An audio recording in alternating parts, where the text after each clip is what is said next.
মচমচে মজাদার পিঠা। আমি একটা এরকম বাটি নিয়ে নিই, মধ্যে এখন আমি দিব আটা। এজন্য আমি 2 কাপ আটা দিয়ে দিব। কাপ আমার বোন 2 কাপে ঢালবে, তাহলে 2 কাপ আমি ঢাললাম। আমি এখন চলে যাচ্ছি। অনেক দুষ্ট বন্ধুরা, দেখো আমার আপু কি মান নাই। এটার মধ্যে একটু একটু করে পানি দিয়ে বেসন বানাই নিই। একটু একটু করে পানি দিচ্ছি। এই যে আমি এখন মিক্স করছি। দেখো বন্ধুরা, আমার বেসন হয়ে গেছে। এটার মধ্যে আমি এখন দিব লবণ। মিক্স করছি। বন্ধুরা, আমার কিন্তু বেসনটা হয়ে গেছে। তোমরা চাইলে এটার মধ্যে ফুড কালার দিতে পারো। আমরা দেইনি, কারণ আমরা ফুড কালার খাই না। ওটা দিলে স্বাদ নষ্ট হতেও পারে। আমি ভালো করে মিক্স করে নিচ্ছি। এখন আমি চুলা জ্বালিয়ে নিব। এই যে আমি চুলা জ্বালিয়ে নিচ্ছি। তেলটা গরম হচ্ছে। গরম হলে আমি এই বেসনটা একটু একটু করে দিয়ে দিব। তেল গরম হয়ে গেছে, আমি দিয়ে দিব। এই যে চামচে করে আমি এটা দিয়ে দিব।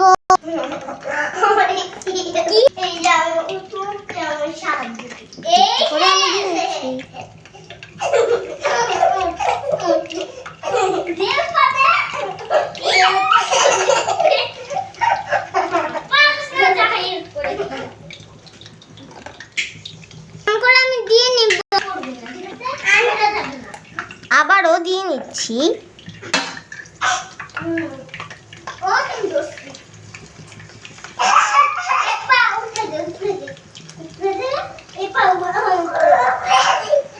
রেখে দিলাম।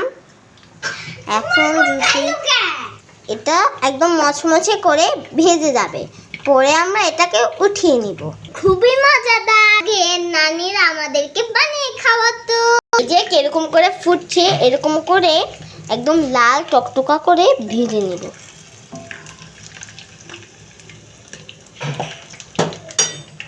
এর কাছে যদি ভিডিওটা ভালো লাগে, লাইক সাবস্ক্রাইব করে দিবেন। বন্ধুরা, লাইক সাবস্ক্রাইব করবা। বন্ধুরা, এই দেখো আমার পিঠাটা হতে চলেছে।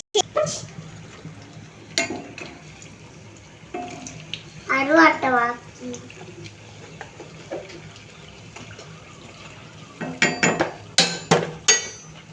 পিঠা মনে হয় আমার হয়ে গেছে। এখন আমি নামিয়ে নিব। আমি এখন আরো কয়টা দিয়ে দিব।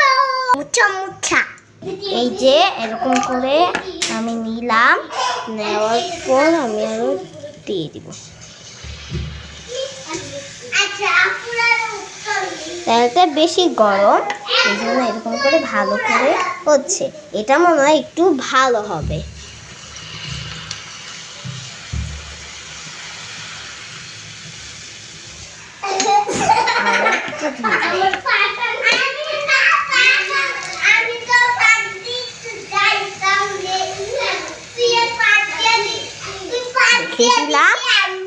দেখেন কত সুন্দর করে লাল হয়ে ফুটছে।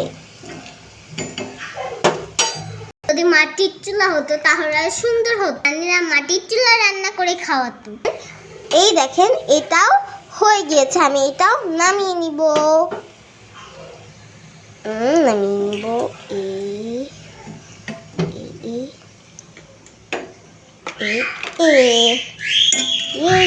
কি সুন্দর।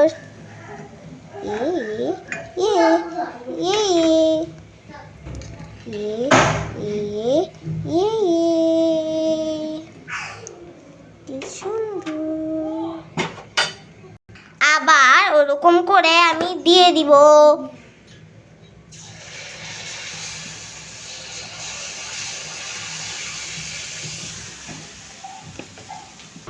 আবার ওরকম করে দিয়ে নিব।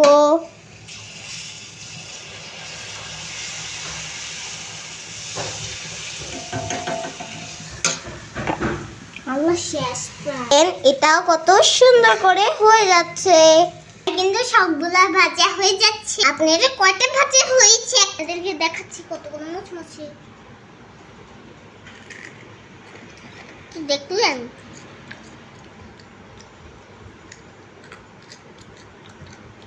দেখুন তাহলে আশা করি আপনারাও বানিয়ে অনেক মজা পেয়েছেন। টেস্টি। Bye bye.